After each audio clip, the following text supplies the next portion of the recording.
bring my microphone over. I'm back from Egypt. Oh, I'm gonna go live on Instagram too, so just give it a moment. And I'm excited to share again. I've been just present with the land.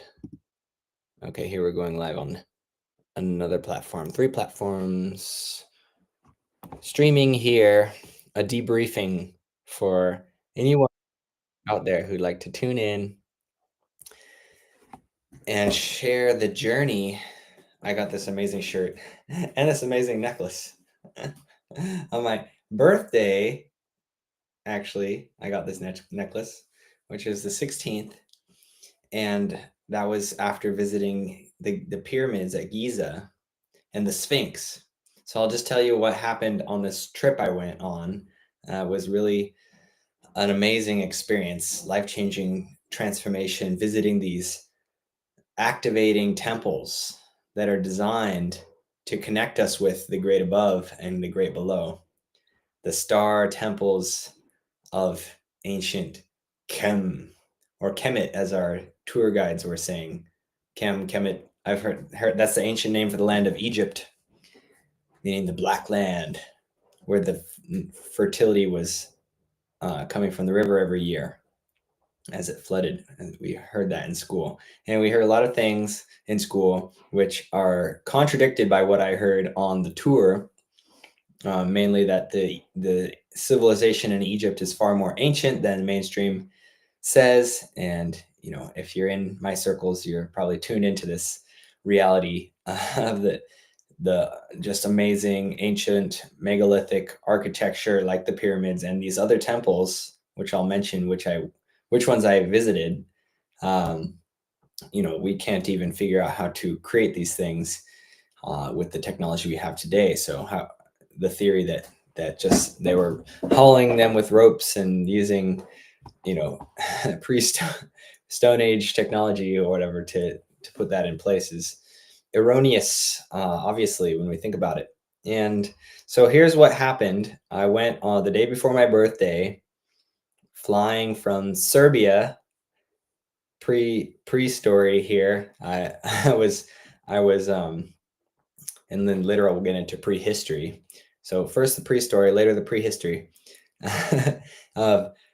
The pre-story is that I went to the 10th anniversary gathering, so another birthday of sorts, of Liberland, which is a libertarian endeavor to create a new country, which they established 10 years ago on this land that is apparently claimed neither by Croatia nor Serbia. It's a place where the Danube River, which makes the border between Croatia and Serbia, has changed course because of hydrological work that's been done, and naturally rivers change course. But I don't think in this instance it was changed by human intervention. But anyway, that caused the course to change, and so there's a debate about whether the border should change with the river or if it stays with the original boundary that they set after World War II, or whenever they set it. And so 10 years ago, somebody said, well, this little island that's created, because I guess there's still some water that's passing on the Croatian side, but mostly the river has shifted towards Serbia. And so there's this 7 square kilometer island that somebody went and claimed and said, this is a no man's land, and I'm going to create a new country, and it's called Liberland. And so it's a very interesting story that, people who are into, the crypto anarchy, they're called crypto anarchists, actually, are gathering around this project to create a minimal government infrastructure, something that's truly like liquid democracy. Well, it's a meritocracy, right? You earn voting power based on your your contributions, your investment with the network state of Liberland. So a network state is instead of being based on territory, it's a network of people that not necessarily have to be in the same place, and it's run on the blockchain technology, and it's very interesting. And serendipitously, I'm living in the town of Bar here in Montenegro, and I didn't know about this other organization with Liber in the name, which is Montelibero, which is doing similar type of thing, wanting to create, an extraterritorial jurisdiction, build their own Montelibero city, sort of like a mini version of Liberland, uh, but by the sea instead of in the river. And they're both great. I mean, water is amazing, and they're Russian people. In and they're towards the same goal of creating free society in Europe and having people, you know, be responsible for themselves, and have whatever social contract agreement that is necessary uh, to have a good and orderly society, but nothing beyond that, right? What I heard several people, quoting in Liberland celebration that I went and volunteered at right before I went to Egypt, um, is that the purpose of government uh, is to preserve our rights, basically, to preserve our liberties and nothing else. Um, so obviously, it's become a lot more than that, and we're looking into self-governance rather than government. Government meaning mind control. Ment is mind. Govern is control. And so if we can do governance, which is, I don't know, control also, but not mind control. That's the difference. That's why, I'm preferring the word governance. But anyway, it was interesting to get an introduction to that group of people that came together in a celebratory way. The 10th anniversary, saying that this country was created 10 years ago, Liberland.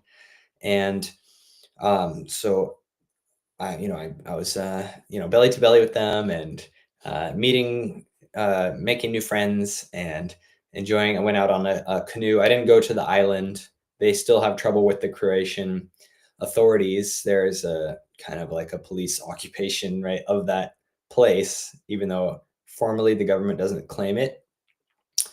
So anyway, it's an ongoing part of creating something new. There's resistance from the existing establishment.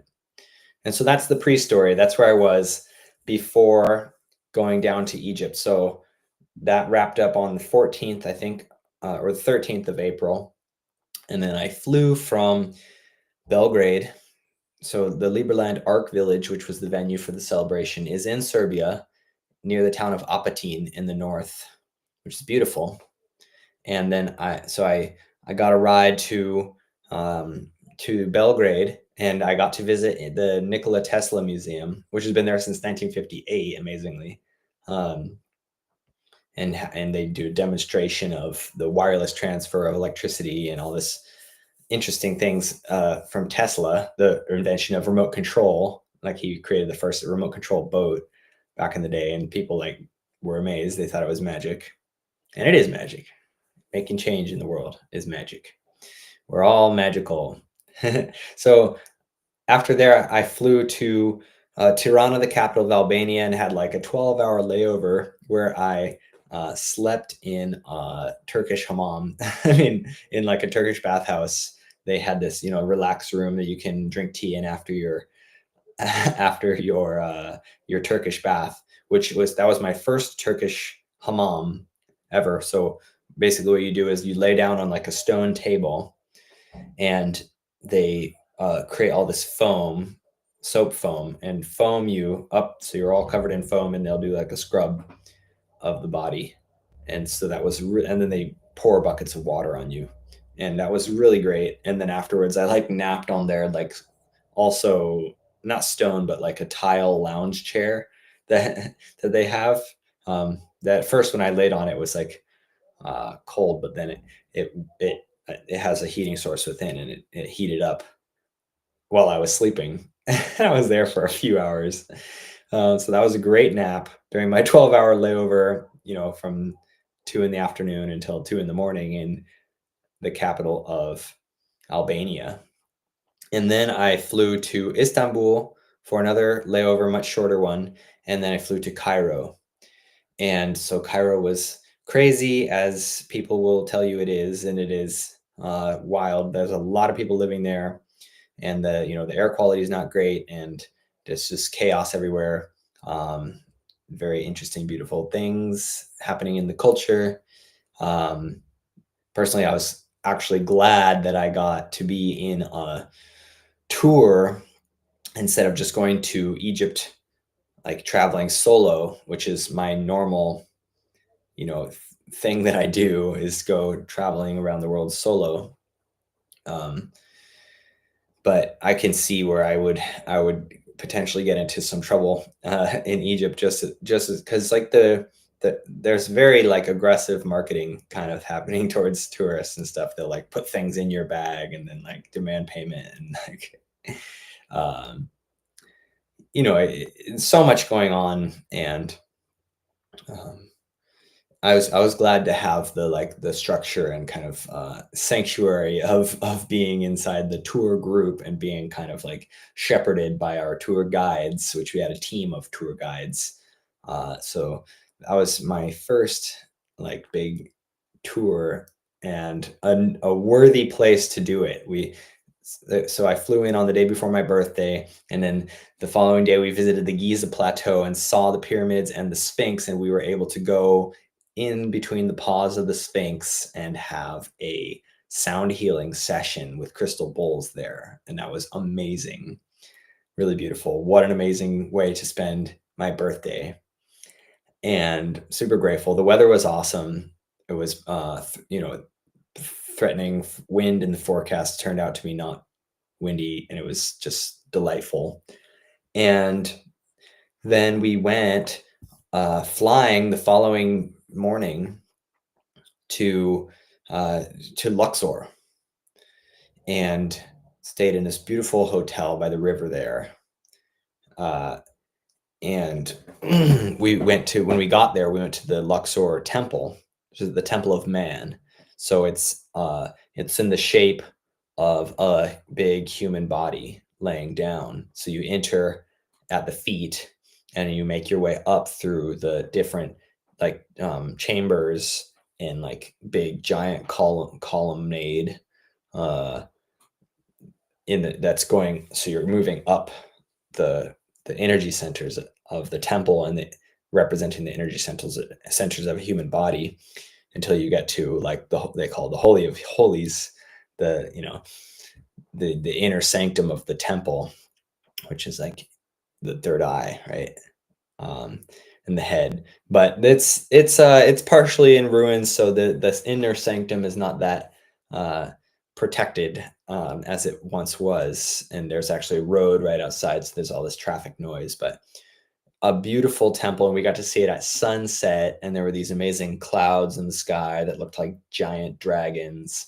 And it's a temple of fertility, and so showing the hieroglyphs on the wall have these deities that represent the fertility. And there's actually, our guide pointed out, and it was one of the, like, points of interest for everybody, was this like a hieroglyph that shows a sperm very, very, like, clearly. And there's some hieroglyphs um, that are, showing the phallus, right? Somebody standing there, an image of a man standing, and he has a big erection. You see this from time to time in the temples and on the statues. Have you seen these, like, African fertility statues? So we saw some of those, and it was funny. I think it was the following day. After, we went to an alabaster shop, and the owner, or the presenter at the alabaster shop, uh, did a joke on somebody. Like, he handed this guy in our tour group a statue, and it had this erection in the statue. And he's like, "Are you American?" And the guy's like, yes. And he's like, I'm African. And he pulls out this other statue. He says, I'm Egyptian. And he pulls out this other statue and it has a much bigger erection on it.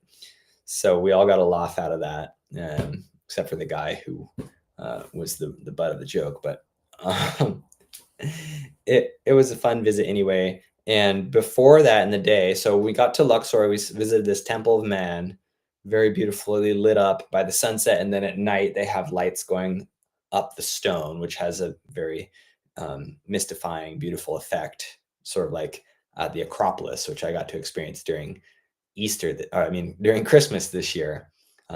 It's so beautiful to see the stone, how it's all lit up at night, and the same at Temple of Luxor, and I'm sure some of the other temples there. But um, the following day, we visited the temple at Dendera, which is a temple to Hathor, which is sort of like the Egyptian Venus, like the great, like mother goddess, goddess of love and the heart, and also um, the heavenly realms and the music of the spheres. And that there's a movie that's called The Song of the New Earth.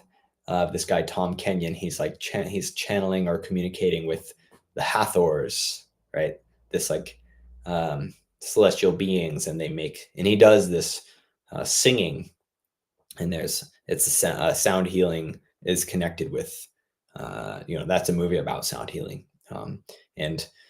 And we didn't do a sound healing there, or did we?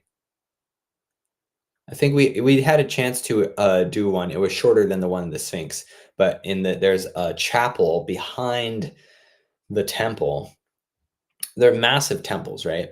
And there's all these big columns and beautiful ceiling that our guide Jocelyn Starfeather explained as she's an astrologer. So um, there was a lot of focus towards the astro mythology of the Egyptian zodiac, which is on the temple ceiling at this temple and another one that we went to later, and supposedly other temples as well, where it may have been not as well preserved. And this was kind of an introduction to me, but anyway, Temple of Dara was super beautiful. As you are approaching it from the desert, you see these giant columns, and they have the distinctive bust of Hathor. Well, at the top of the columns, there's these giant Hathor faces, and they're looking at you from the distance of when you're approaching the temple. It really has a powerful effect. And then going inside it, seeing this super epic, interesting ceiling, which Jocelyn had this theory she was passing to us from another researcher, Patricia Lewin. I forget her last name, but anyway. And so we followed a pattern where we went down one side of the room looking at the ceiling and saw all these zodiac signs that Egyptian, basically Neteru, which is the forces of nature or the deities, and they are corresponding with constellations in the sky. And in the Egyptian astrology, I learned they have a system of deacons, and so there's actually 36 of these deacons. Every 10 degrees in the sky, there's a new like deacon, and so they're archetypal energies. They're like gods and goddesses.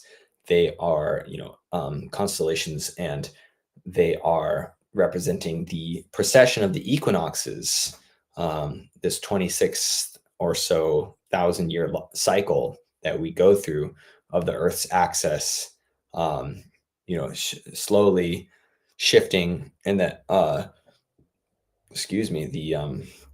sun rising with a different constellation, like at the summer solstice, like in the last 2,000 years, supposedly the summer solstice, like the sun is rising with the Pisces constellation. So we're the age of Pisces, and that's the way I understand it now. And now we're transitioning out of that, and the sun's rising with the age of Aquarius. So with the constellation of Aquarius, so that we're going to the age of Aquarius.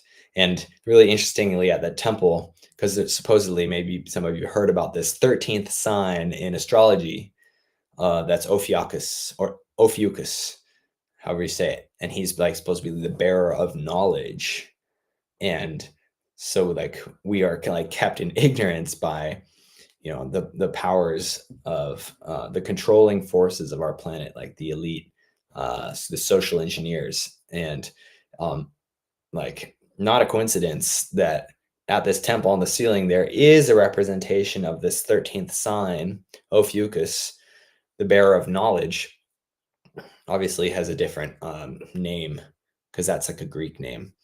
So there's an ancient Egyptian counterpart that would have come earlier than the Greek Ophiuchus, but whoever it was, he's represented there. That's what our guide told us. So I assume there's some people out there that study it and agree. And that part of the ceiling is actually left blackened, whereas the rest has all been cleaned off. So there's just a square that's black, um, like that's like blatant, remaining covered up of this 13th sign in of the zodiac of astrology.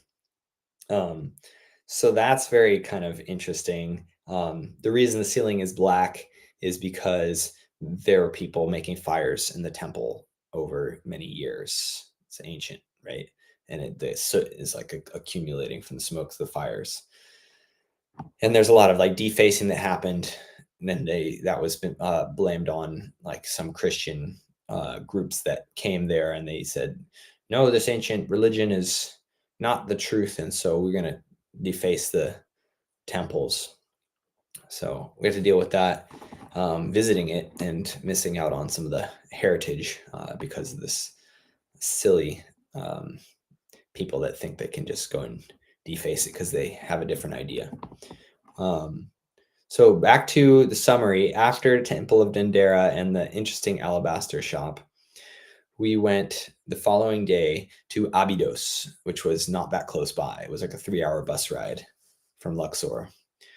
And in Abydos, there is a temple to Seti the First, and behind it, there's this ancient temple that's called the Osirion, and it's like deeper in the earth. So it's not sure, like we're not sure how ancient it is, but it's like probably much more ancient than the Temple of Seti First, which is also ancient. So really ancient stuff, powerful star portal. We did a sound healing there and checked out. It's beautiful. We were in like a tunnel for the sound healing, and there's all these interesting hieroglyphs on the walls of the tunnel, which need to be observed and understood. And it for me is like just wow, so much. The difference between these Egyptian temples and a lot of the other like churches and sacred holy places around the world is the messages, like these in other ancient temples. There's a lot of like in India also. There's a lot of like ornate design that goes into the walls and the architecture, but in Egypt it's like this. It's like teachings. It's like hieroglyphs. It's like things for us to like read and learn from down through the ages. And so that's super epic. It's like all this, it's like like it's like all this computer code, right? It's all this text, uh, which is fascinating. And the shirt is fascinating because it changes color. that's that's just the one reason. And when I put it in the sun, like purple comes out. If I can.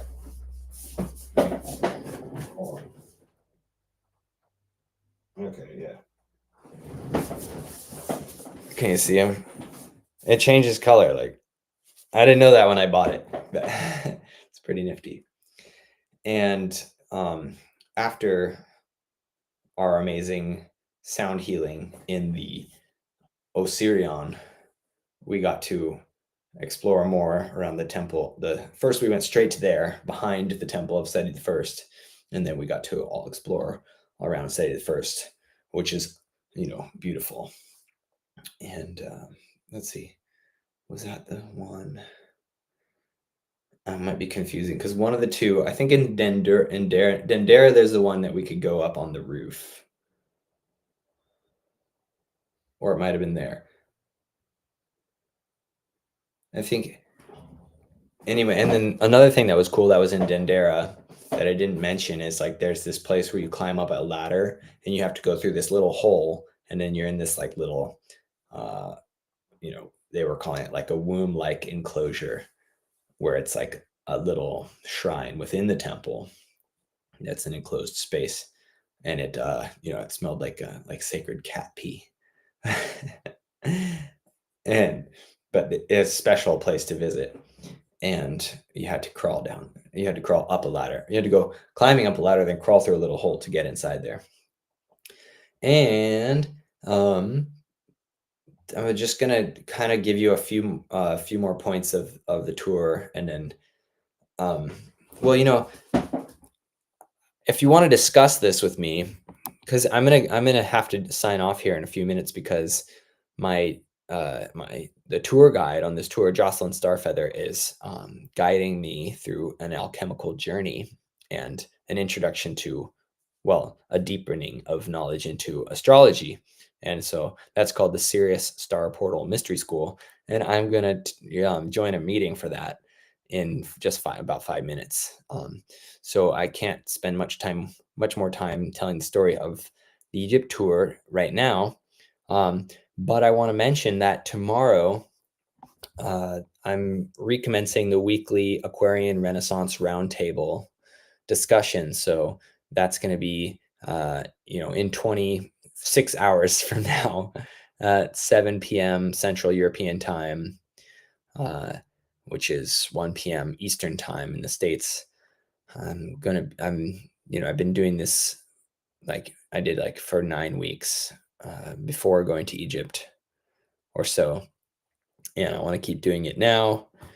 And it's just an opportunity for us to have some respectful exchange, to meet. We're going to meet on Zoom. I'm holding a Zoom sessions, and the idea is to express ourselves, to hear, to see and be seen, one another, uh, and we can discuss. It's kind of an open forum, but I'd love to discuss more of these ancient mysteries that I've been exploring in Egypt. And in the past we've had some spiritual perspective, some linguistic wordplay and perspective, and speaking about also like the world system, the real life matrix, and how we are transcending it. And so if you're interested in discussions like that, I welcome you to come along, and would like also to share more, right, about my epic Egyptian adventures and the downloads and the energy, because I did get to go inside the Great Pyramid. That was like the thing that made me decide to go on this tour. It was like, I'm gonna go be in the King's Chamber, the Great Pyramid, and the Queen's Chamber, and the subterranean chamber, and all amazing, powerful energy. In a group, we did a group meditation and played the sound bowls and sang together, toned, and um, channeled, and it was just magical, amazing experience. And so now I've picked up and I'm transmitting this cosmic frequency, and we all have these activations, these initiations that we go through in our lives, and when we expose our energy to others, and we are exposed to other energies, we integrate more. And it's not just about the ideas that we have, the discussion that we want to bring forward. It's also about the exchange of energy. That's really what it's all about, is we are all divine reflections for one another, and we have the opportunity to integrate different perspectives and different frequencies to create harmony. That's everything is musical, and my learning about that was deepened by this amazing pilgrimage in Egypt. And I'll be continuing to explore that and working towards creating harmony through this process of holding the Aquarian Renaissance roundtables. And I'm also organizing a summit in July, so I'm excited about that. Calling it the Aquarian Renaissance Indigenous Revival. summit. So that's something to look forward to. And so hopefully we can see each other tomorrow at 7 p.m. Central European time, 1 p.m. Eastern time. You can write me a message if you'd like to be included with that. And I see there's some posts I've made promoting it. It's a weekly thing, and so I look forward to staying in touch. And thank you for listening. Lots of love, and happy to be to have received this amazing activation and to be now able to share it. And back in Montenegro, obviously, I'm continuing to learn about the Balkans, about the Slavic culture. Like I mentioned, Montelibero, continuing to interface with these freedom organizations and align with others who are wanting to create freedom for themselves and for all of humanity and uplift all of life. So from my heart to yours, happy springtime. Much love. Tomorrow's May Day, Beltane, celebration of fertility, of expression of uh, fire and springtime and the zest of life. So hopefully you have a beautiful way of celebrating that, however that works out for you. And it's a mystery how it's going to work out for me. Hopefully I can find a nice big fire to join with some new friends here in Montenegro. But lots of love, and let's be in touch. Leave a comment, leave a message, send me a message, and love to bring you into the Aquarian Renaissance Roundtable gatherings and other fun things coming. Lots of love. See you.